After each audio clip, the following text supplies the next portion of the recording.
आर्थिक परिस्थिती सुधारण्यासाठी खूप कष्ट करूनही जर एखाद्या व्यक्तीची आर्थिक परिस्थिती सुधारत नसेल तर पिवळी मोहरी घरातील प्रमुख व्यक्तीच्या डोक्याभोवती ओवाळून घराबाहेर कुठेतरी लांब फेकून द्यावी।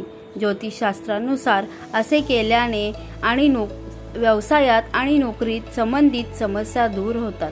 जर एखाद्या व्यक्तीला असे वाटत असेल की आपल्या घरात नकारात्मक ऊर्जा वास करत आहे तर अशा व्यक्तीने दररोज आपल्या घरात पिवळी मोहरी शिंपडावी।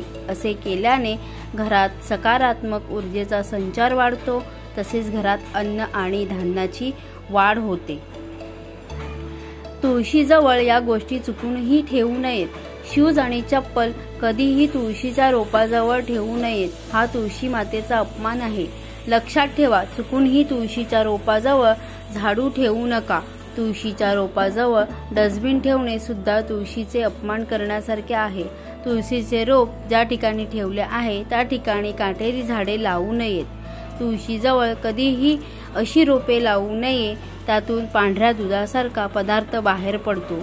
श्री स्वामी समर्थ, श्री गुरुदेव दत्त।